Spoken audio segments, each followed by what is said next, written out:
Good morning, my dear friends. I am Prashant Mamani and I warmly welcome all of you to StudyIQ. I hope you all are doing good. This is my Facebook page. You can download PDF of this lecture from my FB page. You can download it from our Telegram channel and from our website as well. Now, be very careful what you write because you will face this. If you have not trained your mind, then it will create trouble for you in your interview.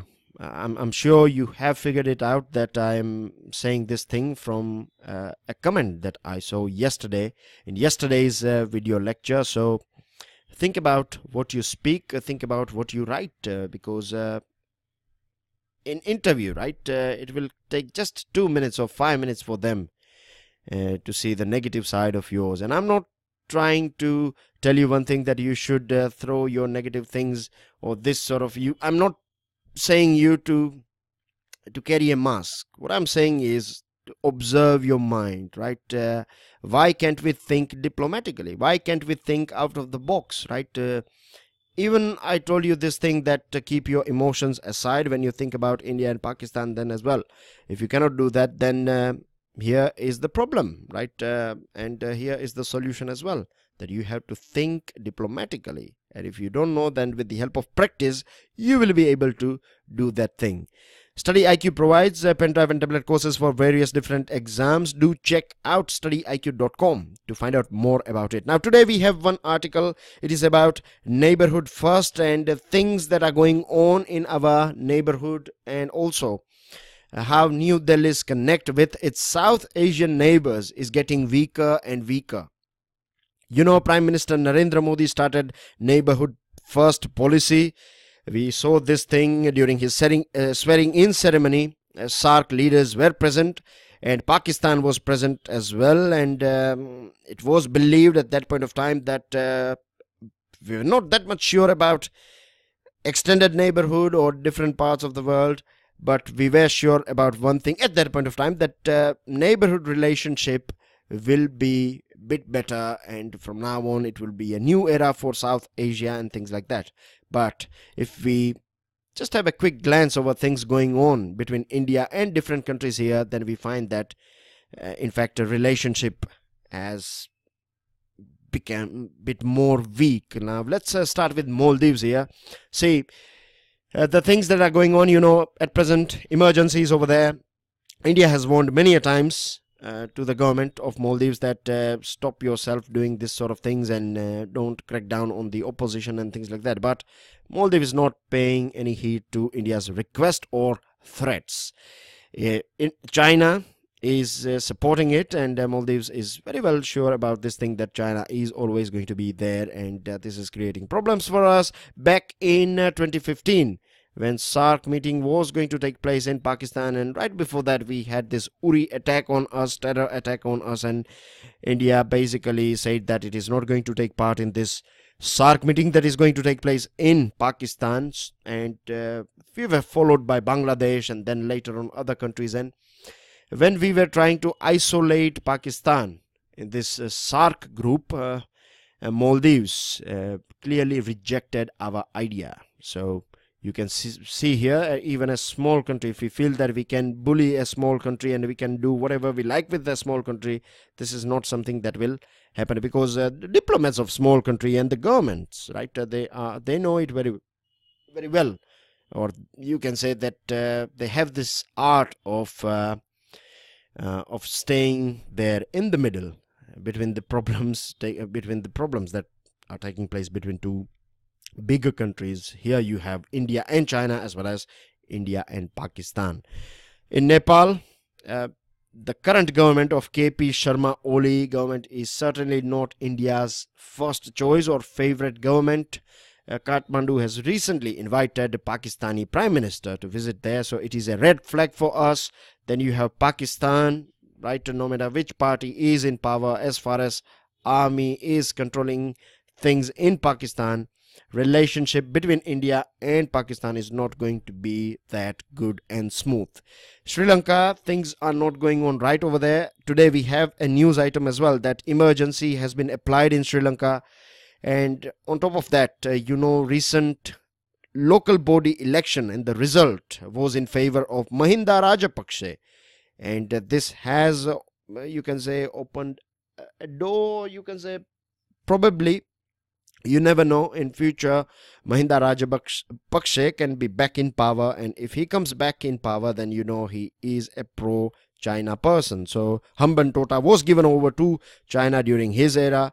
So a government that is pro India will go, and a government that is pro China and anti India a little bit will come into power in Sri Lanka. We don't need this situation, of course, as a country, but these are the things that are going on over there. And elections are going to take place in Afghanistan this year, Bhutan and Bangladesh next year. Elections are going to take place. During this India-Nepal blockade that took place in 2015, we tried our level best to convince.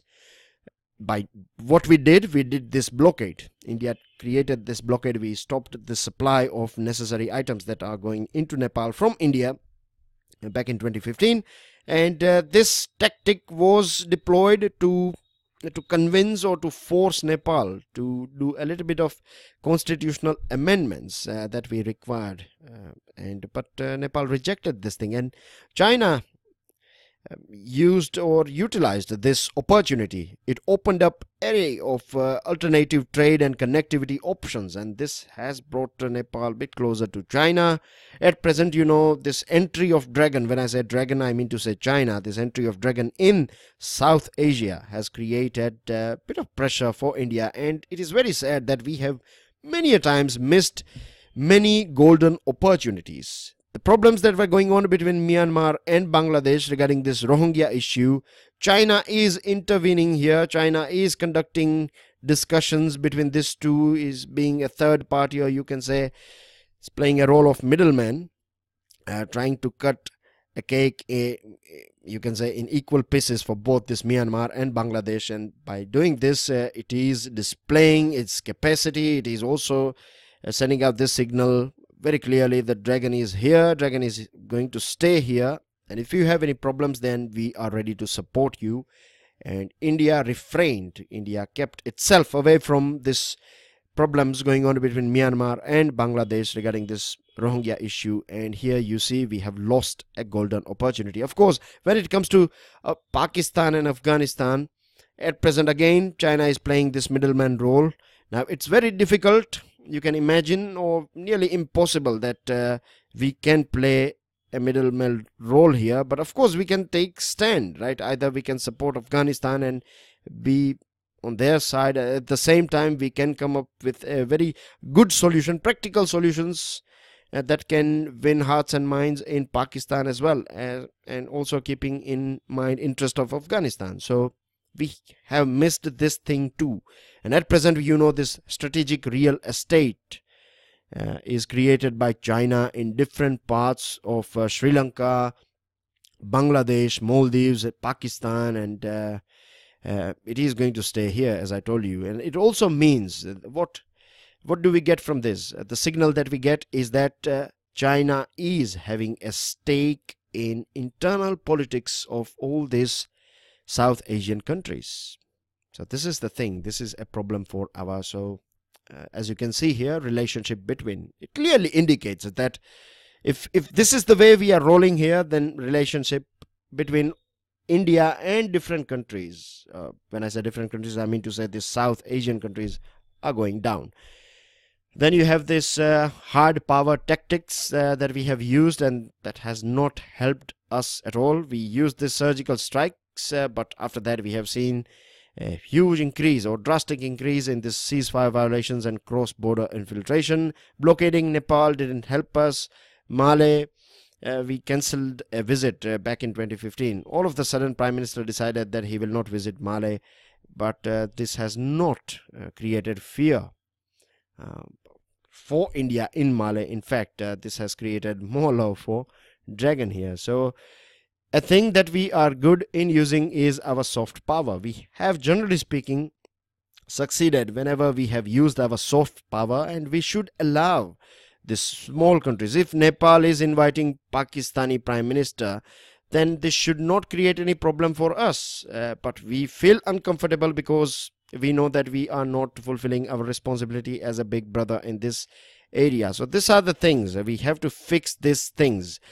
Budget allocation for South Asia has gone up a little bit, which is a good thing, because in past 2 years the budget was, or the money that was allocated for South Asia was going down.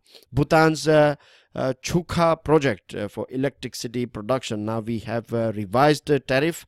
So we have taken on board Bhutan's concern that if we are going to purchase electricity from Bhutan at a very cheap rate, then this is not going to help. So we have revised this price, and this will keep Bhutan happy as well. We can have three-pronged approach when it comes to construction or collaboration in our neighborhood, right? All the projects in which we can fit or collaborate with China, projects for our neighbors, we can do that thing. This can be our first step.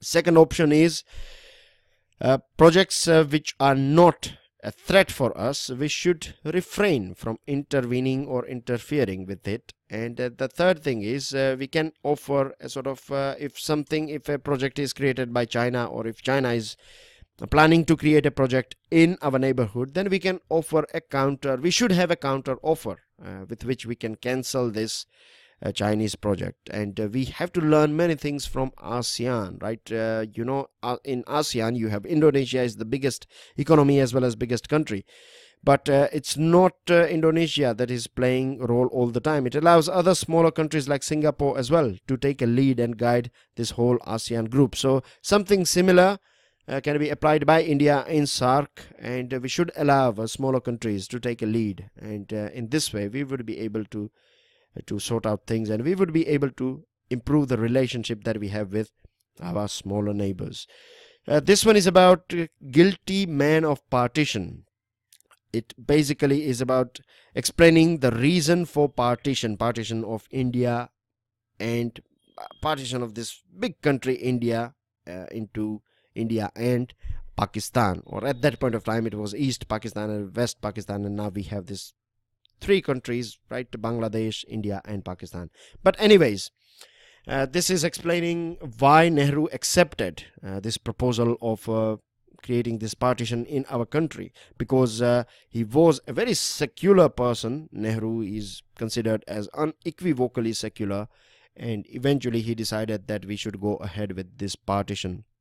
The thing is, if you go and study 1940s, then we find that, or before that as well, the main job of this Muslim League was to protect interest of Muslims. And at that point of time we had some Hindu nationalists, and they were worried about this situation back in 1940s, or before that in 30s and 40s. There were some states or provinces or areas, they were having Muslim majority. So this was something that was not taken very well by Hindu nationalists, and they were concerned about our image as a country. They were thinking that if 25% area or something is under Muslim dominance, then this is not going to, means they were for this Hindu nationalism or this Hindu identity of our country and things like that. But Nehruji, he was very well aware about, or something that was dear to his heart, closer to his heart, was a country, a free India that is economically very strong, and India that is as a state as well very strong. This was his vision, and that's how it should be. There is nothing wrong with this vision. Our country should be strong in terms of politics, or political stability should be there, as well as it should be a strong country, because you know that once you are coming out from independence, you don't want someone else to come here and take over from us. And in terms of economy as well, because at that point of time, even today as well, you know that we have huge amount of poor people living here. At that point of time, they were more poor than what we have at present. Now, so he decided, basically this Jinnah was playing this card of, he was using this bargaining counter. He was knowing somewhere that separating or asking for a Pakistan is not going to be that right, because in terms of economy and other things, in terms of a state as well, this is not going to be a good deal. So basically Jinnah was trying to using this card, he was using this card or trick to get a better deal at various levels of this government, like better deal for Muslim League at central level, better deal for Muslim League at state level and grassroots level and things like that. But Nehruji decided that if we are going to basically keep Jinnah and his Muslim League in our country, or if we allow them a better deal, or if we allow them what they want, then this will not create a strong economy as well as a strong state. So the problem will be carried on and it will become like a snowball. It will get bigger and bigger in future. So he decided that let's hive off these provinces and prevent India from being a weaker state. And at that point of time, this Jinnah was basically hoisted with his own petard. Basically, that means the trick that he was using became his own, you can say, it became his own problem. That's what this hoisted with his own petard means. And the cabinet mission plan was the last effort for this British people to keep a united but loosely federated India. But this was as well, you can say, rejected when we accepted this plan for partition. So this are some of the reasons why Nehru accepted this partition. I've tried my level best to explain it to you guys in as simple term as possible. You can go through this article as well. And this is the reason why this article is printed and I have taken it on board, is because many a times we feel that it is just the British ploy, or it was this whole trick of British and we were fool enough not to understand, and then we had this partition. No, it was very well thought out thing. And one more thing that Nehru kept in his mind at that point of time, he was knowing this thing that Pakistan is asking for, or this Muslim League or Jinnah is asking for partition. But what they are creating is that they are creating a Pakistan over here and a Pakistan over here. And naturally this connection will become, they will fail in managing these two different parts. And that's what happened, right? Now we have altogether a different country, that is Bangladesh here. So he was right in some sense. This one is about interview of S.Y. Qureshi, former Chief Election Commissioner. He played this CEC between 2010 to 2012, and this is a very good interview. He is talking about many things. He said that during his budget speech, when Finance Minister said that without transparency we cannot have a fair and free election, he said that it was a music for his ears. But the things that we have introduced to include, you can say, or increase transparency is this electoral bond. Now I have a special video lecture for you on our YouTube channel. Do check out that special video lecture.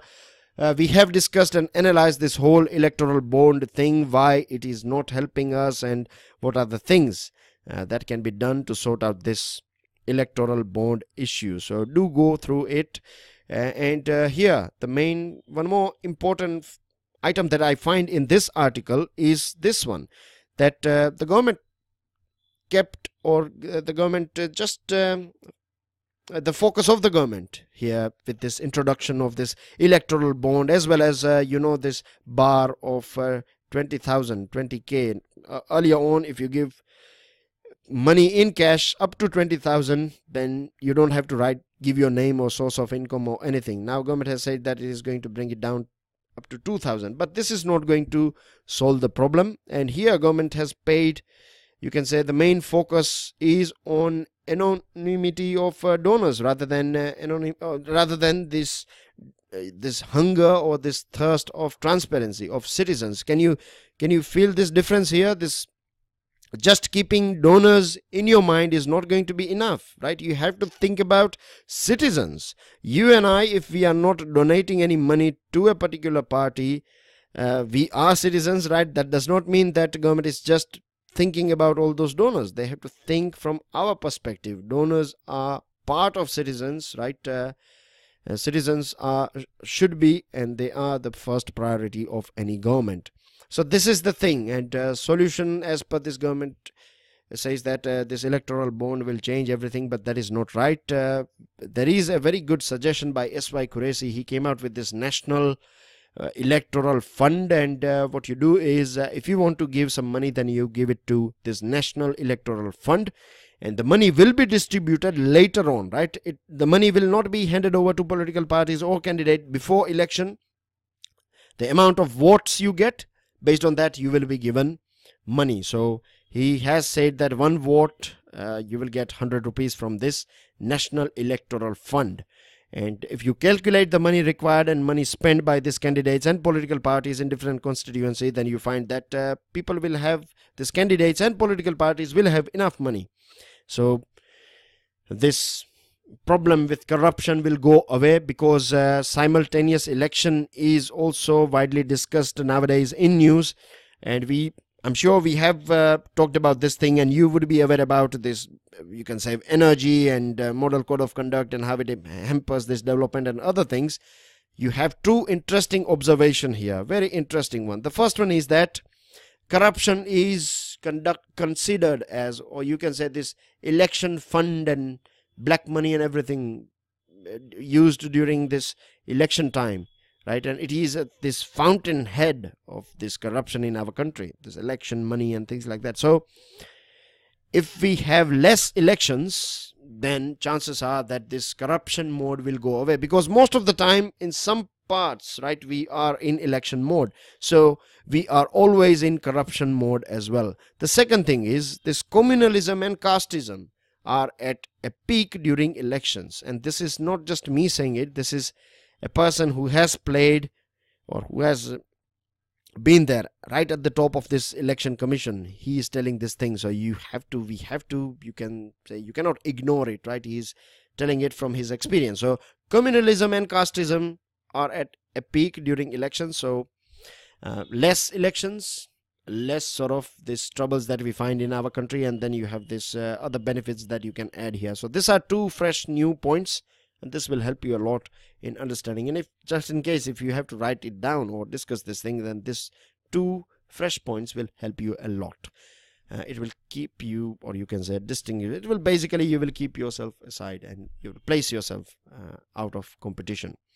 Then he also talked about this mixed system, half PR and half first past the poll system. At present we are following this one, but we have many defects in this thing as well. It is very simple to understand and very simple to operate, but we have some sort of problems. Earlier on, Dr. Qureshi used to support this FPTP, but now he is in favor of a mix of both, half PR and half PR basically means this proportionate representation, and then you have this FT. So mix of both is the need of the hour. You will find a very good example of Bahujan Samaj Party over here in this article, and regarding this the problem lies in this process of appointment. He has said, you know, this Jyoti, Achal Kumar Jyoti, and recently this Gujarat date that he issued, this Gujarat date, and it was believed, it was alleged in news, you know, this was a big topic that he is favoring the current government. We have a collegium system for appointment, or you can say, when I use a collegium system, you have a selection committee when it comes to appointing CVC. Even if they are we have many other non-constitutional bodies, for them as well we have this selection panel. But when it comes to election commissioner, even today it is the government that is, and there is no say of any opposition in here. So there are some things that we have to change, and if we change these things, then we can fix the loopholes that we find in our election and the selection of election commissioners. So that's everything that you find in this. It's a gist has been provided. I'm sure it is going to be a very easy read for you now.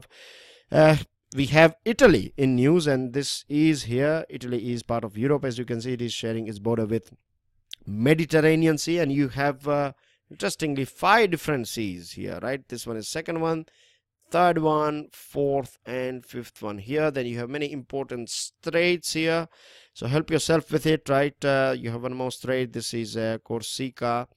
It belongs to France. This one belongs to Italy here. You see Alps mountain. We talked about Alps as well. You have important rivers of Italy, and this one is Rome is the capital. You can see right next to it you have this Vatican City too.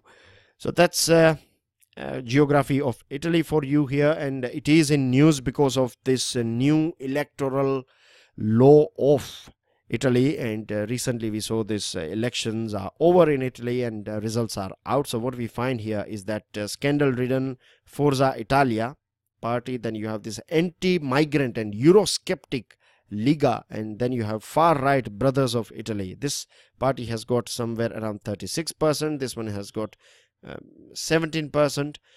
And for a party or a coalition, as per new rules, you need 40% of the vote. So you can clearly see that together these two parties can form the government.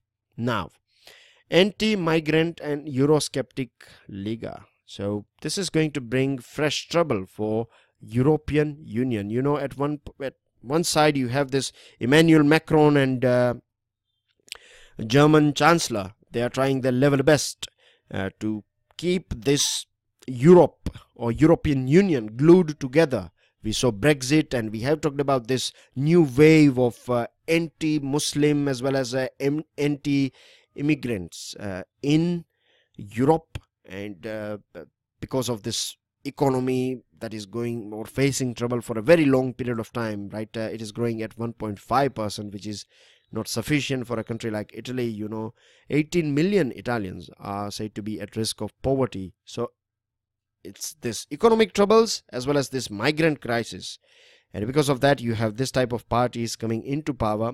I'm not against anything. It is of course the decision of Italian people, but if we think in terms of India and European Union, then it is better that we have one European Union and we are dealing with it. Of course we have trade agreements with different countries and we are negotiating it and things like that, but one European Union is better for us when we think from Indian perspective, and we don't want to see this EU getting, you can say, turned into small bits and pieces. So that's everything regarding editorials and articles that we have in today's paper. As I told you, Sri Lanka is in news. It has declared a state of emergency because of this anti-Muslim violence that is taking place in this central province. And how it works, this emergency will lapse in 2 weeks. The government has said that it wants this army, whenever required, army can all of a sudden immediately take over, so that at present it is believed that police is not able to cope up with things that are going on over there. 31 people died in Gujarat. You see this situation here, and you have this figure here. Observe this figure. Every year back in from 2006 and 2016, you see nearly, this is just coming from trucks and buses, right? 12,000 on an average, 12,000 every year die on road in these trucks and buses.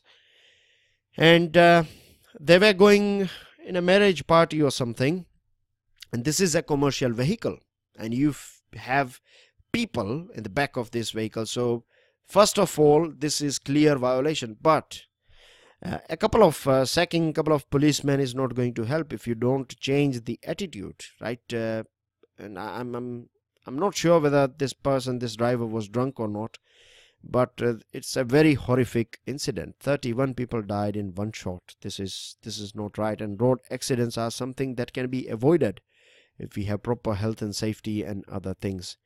So my prayers for all these people who are affected by this thing, but I hope we learn something out of this sort of accidents that we find here and there in news every other day. Good news from Korean Peninsula. North Korea is ready to talk with USA. Pyongyang is ready to denuclearize this peninsula. This has been said by South Korea. You know, recently they had a meeting with North Korea and they said that they are ready to denuclearize this thing. So it is a good thing. If we see this thing taking place, or if it turns out into practicality, then it is going to be good for the whole world. More troubles for our banks. You know, at present property of Mehul Choksi as well as Nirav Modi is confiscated by our agencies, and this is going to create, you can say, additional burden or this 8,000 crore loans that are given to these different properties, and now this business are at a chokehold state. So this is going to create more problems for our banks. So in total 3 billion write-off can be seen. So this is a very dangerous thing that has happened, and this is just you can imagine one case here, right? If we have 15 case, God forbid, like this one, then we would be in a really red mode. Opposition parties are paralyzing parliament, and this is very sad thing. If government is ready to discuss, then why you are not discussing? You know how much energy you are wasting, how much money is wasted. It costs somewhere around 3 lakh rupees. Can you believe this? 3 lakh rupees per minute for running the show in the parliament. And if you are wasting this precious money, exchequer's money, then you should be ashamed of yourself, trying to get, and this is a very bad culture. I'm not saying about only one party. Used to do the same thing when BJP was in opposition, and this is a culture that we need to get rid of, because MPs are over there to represent. They represent us. They are there to sort out our problems, right? They are not there to create more problems for us, because we have many important bills that are stuck in the parliament at present. Judicial discipline, this is about contradictory verdict that was given on a land case. So CJI-led bench is going to resolve this conflict over this judgment. We were talking about accidents, and I found this advertisement here. So 1033 is the number. It's a highway helpline number.